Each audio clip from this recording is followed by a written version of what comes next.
سرکار دو عالم نور مجسم شفیع معظم صلی اللہ علیہ وآلہ وسلم کے فضائل و مناقب کو خود بیان فرمایا اور آقا کریم صلی اللہ علیہ وسلم کے دشمنوں کو نیست و نابود فرمانے کا جو ابدی پیغام دیا ہے قرآن پاک کی صورت میں ہمارے سامنے موجود ہے۔ اس میں اللہ کے ساتھ تعلق مضبوط رکھنے، اس کی عبادت اور قربانی کا بھی اللہ نے اپنے محبوب صلی اللہ علیہ وسلم کو ذکر ارشاد فرمایا۔ خالق کائنات نے اپنے محبوب کریم صلی اللہ علیہ وسلم کی پریشانی کو ملاحظہ فرمایا جب حضور صلی اللہ علیہ وسلم کے دشمنوں نے آپ کے صاحبزادے کے وصال پر نرینہ اولاد کے فوت ہو جانے پر طعنہ دیا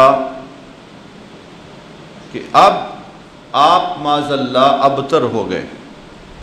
آپ بے نام و نشان ہو گئے، آپ کی نرینہ اولاد کا سلسلہ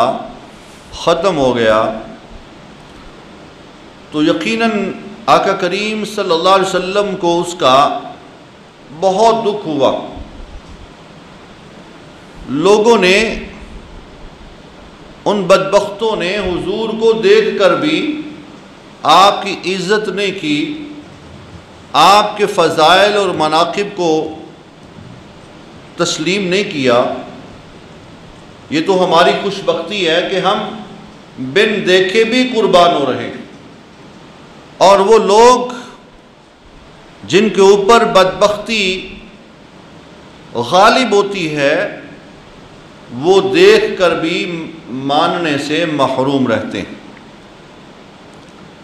انہوں نے جب بکواس کی تو خالق کائنات اپنے محبوب کریم صلی اللہ علیہ وسلم کی خاموشی اختیار کرنے کے باوجود خود جواب ارشاد فرمایا۔ اللہ نے وحی نازل فرمائی اور اس میں پہلے محبوب کی تعریفیں بیان فرمائیں، حضور کے فضائل اور مناقب کی کثرت کو بیان فرمایا، آقا کریم صلی اللہ علیہ وسلم کی دلجوئی فرمائی، حوصلہ افزائی فرمائی، ڈھارس بندائی، آپ کی تعریفیں فرمائیں، اور ایسی تعریفیں فرمائیں کہ کائنات میں ایسی کوئی تعریف نہیں کر سکتا۔ اللہ نے ارشاد فرمایا اِنَّا أَعْطَيْنَاكَ الْكَوْثَرَ، اے محبوب صلی اللہ علیہ وسلم بے شک ہم نے آپ کو بے شمار خوبیاں اور شانیں عطا فرمائیں۔ اعلی حضرت امام عاشقاں، امام عشق و محبت، کشتہ عشق رسالت، مجدد دین و ملت، امام الشاہ احمد رضا فاضل بریلوی رحمۃ اللہ تعالی علیہ، آپ ارشاد فرماتے ہیں اِنَّا أَعْطَيْنَاكَ الْكَوْثَرَ، اس کا معنی ہے ساری کثرت پاتے یہ ہیں۔ ہر اعتبار سے اللہ نے آپ کو کثرت عطا فرما دی۔ پہلے حضور کی تعریف فرمائی، فرمایا بے شک ہم نے آپ کو ہر چیز کی کثرت عطا فرما دی۔ اس پر مفسرین کرام نے لکھا، فرماتے ہیں کہ اس میں اولاد کی بھی کثرت ہے، اس میں امت کی بھی کثرت ہے، اس میں فضائل اور مناقب کی کثرت ہے، اس میں آپ امت کے اعتبار سے بھی آپ کو کثرت عطا فرمائی گئی، اور ایسی کثرت عطا فرمائی کہ جس کی کوئی حد نہیں ہے، دنیا میں کوئی اس کی حد متعین نہیں کر سکتا۔ ہر چھوٹی اور بڑی خوبی اللہ نے آپ کو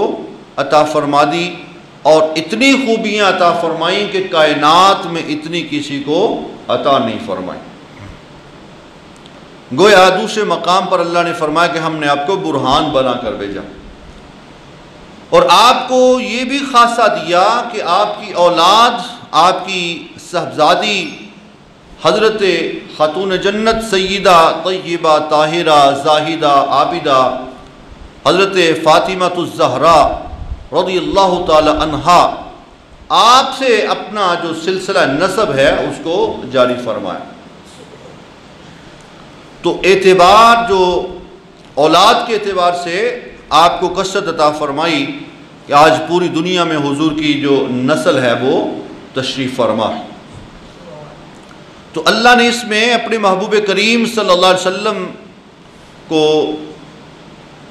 عزت افضائی ارشاد فرمائی، اور فرمایا کہ محبوب صلی اللہ علیہ وسلم،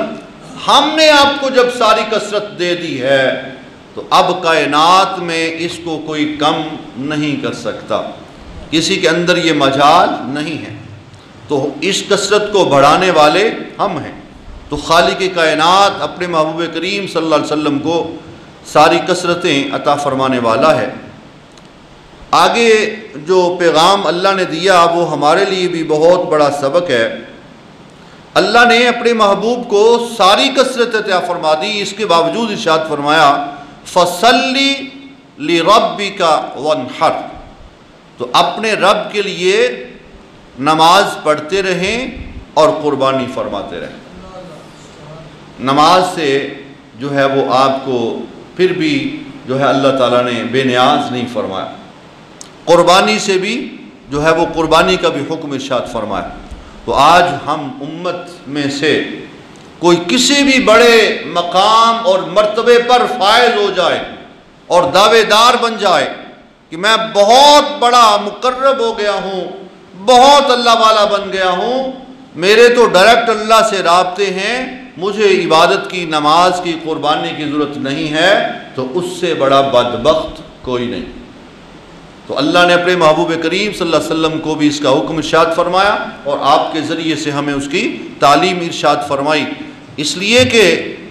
جو جتنا بھی اللہ کا قرب حاصل کرنا چاہتا ہے وہ عبادات کے ذریعے، قربانی کے ذریعے ہی حاصل کر سکتا۔ تو عبادات میں قربانی اور نماز بہت اعلیٰ ہیں، اس لیے ان دونوں کا بطور خاص ذکر ارشاد فرمایا۔ تو فرمایا فَصَلِّ لِرَبِّكَ وَانْحَرْ، چونکہ یہ قربانی کے بھی مہینے ہیں، ذی القعدہ، ذی الحج شریف، اور ان کو حرمت والے مہینے بھی کہا جاتا ہے،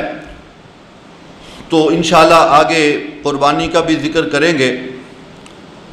تو ان ساری چیزوں کا جو سبب بنا وہ دشمنان دین تھے، جنہوں نے آقا کریم صلی اللہ علیہ وسلم کی شان میں نازیبہ کلمات کہے، تو اللہ تعالیٰ فرماتا ہے کہ میں اپنے محبوب کی شان کے بارے میں سب سے زیادہ غیرت مند ہوں، اس کا مظاہرہ بھی کیا۔